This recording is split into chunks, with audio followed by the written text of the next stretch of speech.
Les représentants de l'industrie du taxi montrent des signes d'impatience. Audrey, ils critiquent l'inaction du gouvernement Couillard.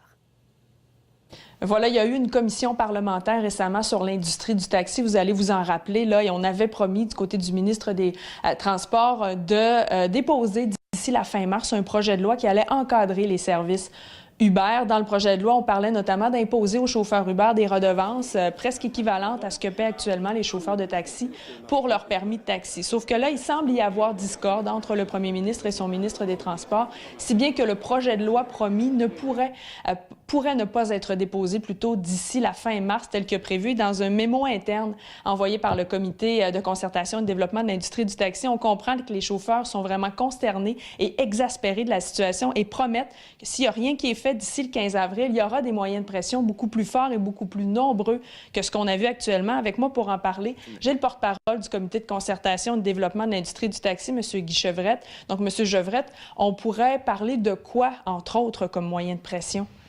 Les moyens ne sont pas décidés, puis ça doit se faire en concertation entre les divers groupes, parce qu'il y a beaucoup de groupes dans cette coalition-là.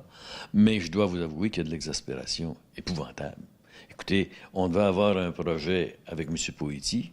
Il a même été lynché, si vous me permettez l'expression anglaise. Il y a un nouveau ministre. Il nous dit qu'il va avoir une loi assez directe, assez franche, et il a tenu les mêmes propos vis-à-vis UberX, illégal, ça n'a pas d'allure. Puis, il devait être la fin de mars. On apprend que le projet de loi n'a même pas franchi son bureau encore pour les comités ministériels et le Conseil des ministres. Donc, ça va nous mener quand? Ça fait depuis octobre-novembre 2014 que vous voyez baisser les revenus. Ceux qui perdent 30 de revenus présentement, qui voient leur valeur de leur permis baisser, ils en ont là. Ils en ont pas dessus la tête. Il faut prendre des décisions d'action si ça bouge pas.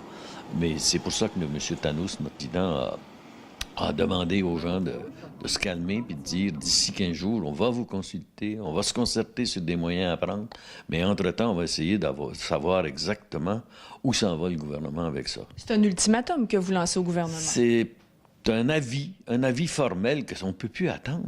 Il y en a qui sont sur le bord de la faillite, qui ne pourront pas payer la plaque d'immatriculation 1 000 $, l'assurance 2 000 $, qui ne pourront pas faire examiner leur auto 2 fois par année.